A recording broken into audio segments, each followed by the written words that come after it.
오늘 하나님께서 주시는 주일 예배 말씀의 제목은 나의 왕은 하나님이시다 입니다. 우리 옆 사람과 인사할까요? 자신을 소개합시다. 하나님은 저의 왕이십니다. 우리 소원교회가 오늘 말씀을 통해 하나님이 왕이심을 믿고 승리할 줄 믿습니다. 서론으로 들어가겠습니다. 하나님께서 원하시면 아까워하지 않는다. 우리가 지난주에 나눈 말씀을 기억해야겠어요. 하나님의 역사에는 우리가 이해할 수 있는 과학적인 일도 있어요. 그리고 또 우리가 도무지 납득할 수 없는 비효율적이고 비합리적인 일도 존재해요. 그리고 우리가 도무지 이해할 수 없는 신기한 기적의 역사도 있습니다. 이 세 가지 중에 어느 한쪽에만 쏠리면 안 돼요. 우리가 가지고 있는 신앙의 기준은 하나님께 영광 돌릴 수 있는가예요. 지금 내 선택이 이해할 수 있는 과학적이고 합리적인 일로 하나님께 영광을 돌릴 수 있다면 그대로 하는 것이고, 내가 너무 하기 싫은 일을 하나님께서 시키시면 나를 죽이고 하나님께서 원하시는 일을 하는 것이고, 내가 선택하지 않고 내가 생각하지도 않은 하나님의 놀라운 역사들이 나에게 일어나면 그대로 하나님께 감사와 영광을 돌리는 거예요. 효율, 비효율, 기적 모든 것에 가리지 말고 하나님의 일이라면 감사함으로 순종하며 나아가야 합니다. 이제 여호수아서 이제 11장에서 대부분 모든 전쟁이 끝나요. 7년 동안의 기록이에요. 11장은 7년의 기록인데 겨우 한 장이 끝나요. 금방 끝납니다. 처음 여호수아서 들어갈 때 말씀을 드렸던 것 같은데, 사람들이 여호수아서를 가나안 땅 들어가서 전쟁한 이야기로 생각을 해요. 그렇게 기억을 해요. 아, 그거 여호수아서는 뭐 이스라엘 민족이 가나안 땅 들어가서 전쟁한 이야기 아니야? 그렇지 않습니다. 여호수아서는 전쟁 기록이 목적이 아니에요. 그러면 이 7년의 기록이 다른 장보다 많아야 돼요. 근데 우리에게 여호수아가 전달하고 싶은 내용이, 너희가 하나님께 기쁨이 되는가? 너희가 하나님과 함께하는가? 너희가 하나님이 원하시면 할 수 있는가를 가르치는 게 목적이에요. 그래서 전쟁에 대한 기록은 싸웠다, 이겼다 정도로만 끝나는 거예요. 어떻게 싸웠는지, 전략이 뭐였는지 이런 게 길게 구구절절 써 있지 않아요. 그래도 한 구절 보고 가시자면 6절을 한번 보겠습니다. 11장 6절을 보면, 여호와께서 여호수아에게 이르시되 그들로 말미암아 두려워하지 말라. 내일 이맘때에 내가 그들을 이스라엘 앞에 넘겨주어 몰살시키리니 너는 그들의 말 뒷발에 힘줄을 끊고 그들의 병거를 불살을 하시리라. 자, 잘 생각해 보세요. 그냥 읽으면 말 힘줄을 끊었다, 뭐 병거 불살났다, 뭐 전쟁이 그렇지 뭐, 이렇게 생각할 수 있는데 잘 생각해 보세요. 광야에 있는 동안 말이 있었을까요? 이스라엘 백성에게? 없었어요. 아깝잖아요. 말이 있으면 말을 아껴야죠. 그걸 못 쓰게 만들어요. 그것도 군사 목적으로 훈련이 된 말의 힘줄을 끊으래요. 야, 너무 아깝지 않습니까? 병거가 지금 시대면 탱크고 전투기예요. 사람 목숨 하나라도 다시 살리려면 병거가 필요하잖아요. 국력이란 말이에요. 근데 이걸 끊으래요. 불사를 해요. 너무 아까워요. 여러분, 우리 삶에 아까운 게 너무 많아요. 그죠? 저도 있거든요. 저도 아까운 게 있어요. 어떻게 해야 이성에게, 여성에게 인기가 많아질 수 있느냐라는 질문에 이 업계 탑이신 분이 하신 말씀이, 일단 사람마다 좋아하는 게 다르니까 어떻게 해야 될지 모르겠지만 일단 싫어하는 거 하지 말래요. 그건 정해져 있다고요. 뭐 싫어하는지는 다 정해져 있다고요. 뭘 싫어하는지 알고 그걸 하지 말라는 거예요. 왜 이야기를 드리냐면, 목회를 하면서 저에게 가장 많은 유혹과 도전이 뭐냐면, 하나님은 싫어하실 것과 사람이 좋아할 것이 붙어 있는 경우예요. 지난주에 그래서 고민이 많았어요. 성경을 한 장씩 넘어가면서 설교를 하니까 어쩔 수 없이 사람들이 좋아하지 않을 이야기도 있단 말이죠. 근데 하나님의 말씀인 성경이니까 해야 된단 말이에요. 해야 되는 시기들이 옵니다.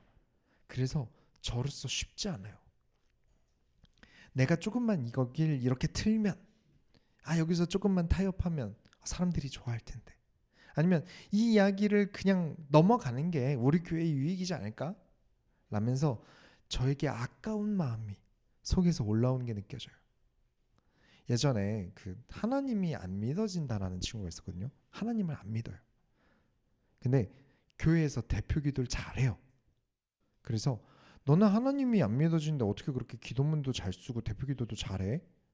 라고 물어보니까 사람들이 뭐라고 하면 좋아하는지 아니까 그거 쓰면 되지 라고 하더라고요. 저는 교회 일을 10년 넘게 해왔어요. 그래서 사람들이 무슨 이야기 해야 좋아할지 알고 있어요. 저에게 그렇게 어렵지 않아요. 10년이면 뭘 해야 사람들 반응이 좋은지, 이 자리에서 무슨 얘기를 해야 사람들 반응이 좋을지 데이터가 쌓여있지 않는 게 바보죠. 그래서 아까워지는 마음이 들려고 하는 것을 이기려고 항상 기도합니다. 다짐하고 성경을 봅니다. 왜냐하면 저는 믿습니다. 하나님께서 병거의 말을 죽이라 하시는 것을 순종하고 따를 때 하나님께서 여호수아에게 승리를 주셨다는 걸요. 우리가 하나님 나라의 일을 위한 일이라면, 하나님께서 원하시는 일이라면 기꺼이 아까워하지 말고 내어드리자 라고 저와 여러분은 마음을 먹어야 합니다. 그래야 승리합니다. 하나님께서 기뻐하시면 우리는 가나안 땅에 들어갈 것이다 라는 말을 여호수아가 40년 전에 합니다. 그리고 40년이 지난 이 여호수아서 시점에서 진짜로 가나안 땅에서 승리하기 위해 끝까지 순종합니다. 그 결과 23절을 보면 이와 같이 여호수아가 여호와께서 모세에게 말씀하신 대로 그 온 땅을 점령하여 이스라엘 지파의 구분에 따라 기업으로 주매 그 땅의 전쟁이 그쳤더라. 끝났어요. 저와 여러분은 승리합시다. 꼭 승리합시다. 아무것도 안 해도 승리할 수 있다는 거짓된 믿음을 가진 사람들은 다 광야에서 죽었습니다. 싸우기 싫어서 이집트로 돌아가자고 하던 그 합리적인 걸 찾던 사람들은 광야에서 다 죽었습니다. 순종하지 않고 이집트로 돌아가자던 사람들 다 죽었어요. 그러나 저와 여러분은, 우리 소원교회는 하나님께 끝까지 순종함으로 반드시 승리할 줄 믿습니다. 본론으로 들어가겠습니다. 여호와는 왕이시다. 12장에서 이제 가나안 땅에서 몰아낸 지역과 왕들이 쓰여져 있어요. 우리가 그냥 어렵게 이 이름이랑 지명이랑 이런 게 주르륵 써 있으니까 그런가 보다 하지만 이 감성적으로 보자고요. 감정적으로. 여러분이 이스라엘 백성이라고 생각해 보세요. 여기서 어떤 교훈을 받아내려고 하지 마시고 이스라엘 백성이라고 생각해 보세요. 내가 싸운 전쟁들, 몇 년 동안 싸웠던 전쟁들, 무시무시해 보여서 이길 수 없을 것 같던 왕들의 이름이 적혀 있어요. 근데 다 이겼어요. 자, 그러면 여기 12장에 왕들 이름이 많이 써 있는데 이스라엘의 왕이 누구죠? 이때 당시 이스라엘 왕 이름 아십니까? 오랜만에 이야기해 볼까요? 하나님께서 이스라엘 백성을 부르시고 뭐라고 하셨냐면 너희는 제사장 나라가 되라. 왕이 다스리는 나라가 아니라 제사장을 세워서 하나님께서 왕이 되시는 나라가 되어야 한다. 제사장의 주인은 하나님이시다. 제사장은 하나님의 말씀이 아니면 전달할 수 없다. 그래서 이스라엘에는 왕이 없어요. 목사님, 다윗 왕이랑 솔로몬 왕 들어본 것 같은데요. 네, 이 왕들은 나중에 세워집니다. 그것도 안 좋은 사건에 의해서 왕이 세워지기 시작해요. 아무튼 이 여호수아 때만 해도 왕은 없습니다. 왕도 없는 이스라엘 백성이 31명의 왕과 싸워서 이겼습니다. 이유는 하나님이 왕이시다. 여러분의 왕이 하나님이 되셔야 합니다. 온갖 비합리적이고 비효율적인 전쟁에는 하등 쓸모없고 오히려 방해만 되는 이상한 짓들을 많이 했어요, 여호수아가. 그런데 이스라엘 백성들은 7족속을 다 죽이고 몰아냈습니다. 하나님께 순종하는 자는 이깁니다. 성경을 믿으셔야 돼요. 하나님 나라에 들어가는 승리는 순종하는 자들의 것입니다. 이 땅에서 떵떵거리고 잘 먹고 잘 사는 것만을 승리라고 생각해요. 아닙니다. 순종한 자들의 노래, 우리가 죽음 뒤에 승리한 자들이 부르는 우레소리 같은 노래를 우리 순종한 자들이 함께 부를 거예요. 그렇게 계시록에 적혀 있어요. 우리는 승리했다. 예수 그리스도는 왕이시다. 그가 혼자 모든 구원을 이루시는 승리를 이루셨다. 우리는 죽음 뒤에 이 사실을 마주할 거예요. 반드시 그렇게 되도록 저는 최선을 다할 겁니다. 면류관을 받고 하나님께 드릴 수 있는 성도들로 우리 선교회 성도들을 반드시 인정받게 할 거예요. 그러려면 저는 설교에서 타협하면 안 됩니다. 무의미한 복을 빌고 무당처럼 내 기도 한 번이면 낫는다는 이상한 소리 하지 않을 거예요. 아무것도 하지 않고 대충 살아도 하나님께서 복 주십니다라는 이상한 이야기 하지 않을 거예요. 그래서 반드시 우리 교회는 예수 그리스도가 우리 교회의 왕으로 계시고 우리는 반드시 승리할 것입니다. 이제 뼈대가 되는 땅들은 이제 가나안 땅에서 다 점령을 했어요. 이스라엘 모든 민족이 우르르 쳐들어가서 해야 되는 전쟁은 끝났어요. 저쪽 연합군도 흩어졌어요. 그래서 이제 가나안 땅의 주인이다 말할 만한 땅들은 이제 이스라엘 민족이 전부 점령을 한 거예요. 그렇다고 가나안 땅의 또 모든 땅을 다 점령한 건 아니거든요. 그러니까 우리나라로 치면 수도권 광역시는 다 점령을 했는데 그 외의 지역을 점령을 못합니다. 그렇게 쉽게 이해하시면 되겠어요. 그리고 여호수아가 이제는 전쟁을 더 지휘할 수 없을 정도로 이제 나이가 많아졌어요. 그래서 각 지파를 제외한 다른 모든 지파들에게 점령할 땅을 분배합니다. 근데 분배 중에 갈렙이 찾아와요. 그래서 무슨 이야기를 하냐면 예전에 갈렙 나이가 40살이 될 때, 예전에 갈렙 나이가 40살일 때 정탐꾼으로 가나안 땅에 다녀왔어요. 그리고 모든 정탐꾼들이 가나안 땅에 못 들어간다, 이집트로 돌아가자 라고 하나님께 반기를 들었을 때 여호수아와 갈렙만 하나님의 편에 서고 가나안 땅에 들어가자 그랬어요. 갈렙 기억하시나요? 벌써 여호수아가 7번째 시간이니까 기억이 안 나실 수 있는데 여호수아와 함께 하나님께서 기뻐하시면 우리는 가나안 땅에 들어갈 것이다 라면서 돌 맞아 죽을 각오로 외치던 사람이에요. 가나안 땅의 첫 정탐을 다녀온 사람이고 더 놀라운 것은 갈렙의 아버지는 이스라엘 민족이 아닙니다. 이방인이에요. 근데 여호와에 대한 순종함이 그 어떤 이스라엘 민족들보다 더했고 하나님을 정말 사랑하다 보니까 아예 유다 지파 대표가 된 거예요. 그러면서 하는 말이 나는 하나님께서 나 갈렙에게 약속하신 것을 기억한다. 그 약속이 뭐였냐면 민수기 14장 24절에 있는데 읽어드릴게요. 내 종 갈렙은 그 마음이 그들과 달라서 나를 온전히 따랐은즉 그가 갔던 땅으로 내가 그를 인도하여 드리리니 그의 자손이 그 땅을 차지하리라. 하나님께서 갈렙에게 나에게 그 땅을 차지할 것을 약속하셨다. 나는 하나님의 약속을 믿는다. 내 나이가 85살, 85세인데 나는 아직 싸울 수 있다. 하나님께서 하신 말씀을 나는 죽기까지 순종할 생각이다. 그러니 그 땅을 나에게 달라 라고 여호수아에게 얘기합니다. 멋지지 않습니까? 85세에 하나님을 믿고 끝까지 싸우겠다.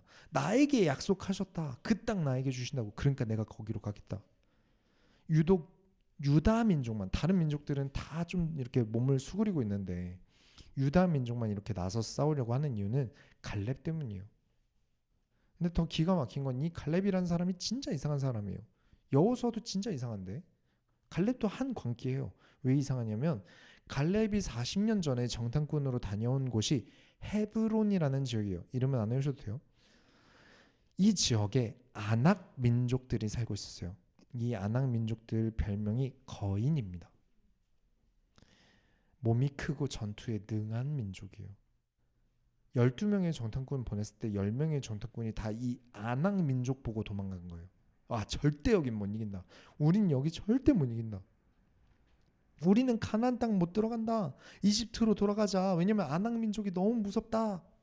라고 10명의 정탐꾼이 다 여호와께 반기를 들었었거든요. 근데 갈렙이 85세에 아낙 민족을 보고도 40년 전에 가나안 땅으로 들어가자 했던 사람이에요. 하나님께서 기뻐하시면 그 땅을 차지하게 하실 것이다 라고 말하고 40년이 지난 지금 85세가 되어서도 그 달라는 땅이 그 아낙 민족 헤브론 땅이에요. 무서울 만하지 않을까요? 85세면 그 말 타는 것도 걷는 것도 좀 무서울 것 같아요. 섬찟할 텐데요. 근데도 난 그 땅을 하나님께 약속받았어. 그러니 가야겠어. 하나님의 약속, 하나님께서 소원하신 것을 이루겠다는, 죽기 전에 반드시 이루겠다는 그 광기가 보이셔야 됩니다. 하나님이 하시면 된다라는 믿음이 얼마나 강한지 이제 보이시나요? 14장 14절에 헤브론이 그니스 사람 여분의 아들 갈렙의 기업이 되어 오늘까지 이르렀으니 이는 그가 이스라엘의 하나님 여호와를 온전히 쫓았음이니라. 갈렙은 하나님 여호와를 온전히 쫓았습니다. 온전히 쫓았다. 좀 부족하게 쫓았다가 아니라 필요할 때만 내가 쫓았다, 필요할 때만 교회 다녔다 같은 느낌이 아니라 완전히 순종했다. 여호와는 왕이시다. 거역할 수 없는 여호와는 왕이시다. 그 명령을 지켜야 한다. 그러니 저 헤브론을 달라. 다른 민족들은 아우 헤브론은 안 돼, 저건 못 이겨 라고 손소리치던 것을 온 이스라엘이 연합군으로 쳐들어가도 힘들 거라던 그곳을 유다 민족들만 데리고 들어가겠대요. 완전한 순종이죠. 그래서 15장에 진짜로 쳐들어갑니다. 그래서 아낙 후손들을 죽이고 진짜 땅을 점령하는데 유독 어렵던 땅이 있어요. 그래서 갈렙이 저 난공불락의 땅을 쳐들어가서 점령하는 사람에게 내 딸을 주겠다. 누가 나섰을까요? 갈렙 동생의 아들, 그러니까 조카가 죽기 살기로 갑자기 뛰어가는 거예요. 어릴 때부터 알고 지낸 사이잖아요. 그러면 그죠? 진짜 좋아했나 봐요. 그쵸? 얼마나 좋았으면 안 돼, 내가 다른 놈들한테 못 줘 이러고서 바로 뛰어 들어갔겠어요. 이렇게 뛰어가서 사랑을 위해 목숨 걸고 싸운다니 참 낭만적인데 거기서 진짜로 그 땅을 차지해 버립니다. 아, 역시 사랑의 힘은 대단한 것 같아요. 아무튼 갈렙은 하나님과의 약속을 지키기 위해서 끝까지 싸워서 승리했습니다. 결론을 내리겠습니다. 우리의 싸움은 뭘까요? 순종하는 싸움을 하셔야 됩니다. 우리 여호수아 18장을 한번 볼게요. 18장 1절부터 3절을 보시면 이스라엘 자손의 온 회중이 실로에 모여서 거기에 회막을 세웠으며 그 땅은 그들 앞에서 돌아와 정복되었더라. 그러나 이스라엘 자손 중에 그 기업의 분배를 받지 못한 자가 아직도 7지파라. 여호수아가 이스라엘 자손에게 이르되 너희가 너희 조상의 하나님 여호와께서 너희에게 주신 땅을 점령하러 가기를 어느 때까지 지체하겠느냐. 이제 각자가 아직 점령되지 않은 소수의 부대들을 격파하고 땅을 확장해야 하고 갈렙의 유다 지파는 그 일을 성실히 수행하는데 나머지 7지파는 민기적거렸다는 뜻이에요. 명령이면 해야 되는데 이미 명령을 내렸는데 땅도 분배해서 너네 거기 점령해 라고 보내줬는데 스스로 인도받고 하나님과 약속을 지키겠다는 능동적인 순종이 없는 결과예요. 그냥 다 같이 우르르 할 땐 따라가는데 내가 하나님과의 언약을 지키겠다는 스스로 순종이 없는 거예요. 여호수아 같은 지도자가 나를 따르라 하면 따라가겠지만 자 너희가 스스로 인도받으렴 하니까 아무도 움직이지 않아요. 그래서 해야 됩니다. 긴 시간 작은 일부터 스스로 하나님께 순종하는 것. 순종하는 것. 하나님과 동행해온 갈렙은 40년 전의 약속을 내가 지키러 가겠다. 아무도 가라고 안 했는데 스스로 와서 하나님의 말씀을 내가 40년 전의 말씀 내가 아직도 안 잊고 있어. 난 들어갈 거야. 그러면 싸우러 갑니다. 우리가 여호수아와 갈렙의 승리를 우리가 보았는데 이들은 이날만 승리한 게 아닌 거예요. 매 순간 아까운 것과 싸워왔어요. 아까워. 그러나 하나님께서 원하시면 드려왔어요. 순종해왔어요. 어떤 사람은 비교 우위, 그러니까 남의 시선에서 내가 위에 있고 싶어서 열심히 사는 사람이 있고 어떤 사람은 언제 죽을지도 모르는데 지금 즐겁게 살자는 가치관을 가지고 있는 사람도 있어요. 자신의 자존감을 나타내는 것들이 있죠. 어떤 사람은 돈이 생길 때마다 명도를 사는 분이 계세요. 그러니까 칼을 사서 집안에 전시를 하더라고요. 어떤 사람은 연주를 하는 사람도 아닌데 막 수천만 원짜리 기타를 모아서 전시를 방에다가 하는 분도 계세요. 전쟁에서 가장 지키고 싶은 건 뭘까요? 여러분이 전쟁에 나간 군인이면 뭘 가장 지키고 싶으세요? 내 목숨이 가장 중요하죠. 일단 살아야 하는 게 가장 중요하지 않을까요? 그런 전쟁에 나간 사람들한테 말의 힘줄을 자르래요. 병거를 불사르래요. 아까워요. 그러면 총사령관이 말의 힘줄을 자르라는 지시에 병사들이 말 안 들을 수 있잖아요. 우리는 현대의 군인들이 상관 명령에 불복종하거나 대충 하는 척만 하는 걸 많이 보았어요. 저도 군대 있을 때 많이 그랬어요. 소소한 일이지만 하기 싫어서 대충 하고 잘 해놨다고 보고하고 그런 일 비일비재합니다. 근데 모두가 말의 힘줄을 자릅니다. 한두 마리였던 거 아니에요. 4절 그 11장 4절에 보면 말과 병거가 심이 많았더라라고 써 있어요. 근데 자릅니다. 효율적이지 않잖아요. 합리적이지 않아요. 우리 군대의 것으로 만들어야 되는데 말의 힘줄을 자르고 병거를 불태웠어요. 너무 아까워요. 근데 합니다. 왜냐? 진짜 승리는 병거에 없으니까요. 진짜 승리는 말에 없으니까요. 진짜 승리는 왕 대신 여호와 하나님께 있습니다. 그래서 날마다 싸운 거예요. 무엇과? 내가 아까울 수 있는 것들을 하나님께 드리는 순종을 하다가 계속 하나씩 하나님께 드리다가 점점 큰 것들을 하나님께 드리다가 말도 하나님께 드리고 병거도 잘라서 하나님께 드린 거예요. 그리고 이스라엘 백성들은 승리합니다. 가나안까지 싸운 거예요. 가나안 정복을 위해 순종했다가 아니에요. 계속 순종하니 가나안까지 정복한 거예요. 이렇게 보는 게 맞습니다. 여러분 승리를 원하십니까? 우리 패배자로 살 수 없잖아요. 말이 있어야 승리하지, 병거가 있어야 승리하지. 아닙니다. 패배는 여호와를 향한 불순종의 결과입니다. 승리는 여호와를 향한 순종의 결과입니다. 저와 여러분은 승리합시다. 이제 연말이에요. 곧 12월이고 곧 2026년이 됩니다. 올해 어떠셨습니까? 하나님 나라에 대해 하나님이 세우신 몸된 교회 우리는 어떻게 순종했고 그 순종의 결과는 어땠습니까? 한번 생각해 보세요. 순종한 시간만큼 승리하셨을 겁니다. 순종한 시간만큼 여러분의 영혼이 변했을 겁니다. 성장했을 겁니다.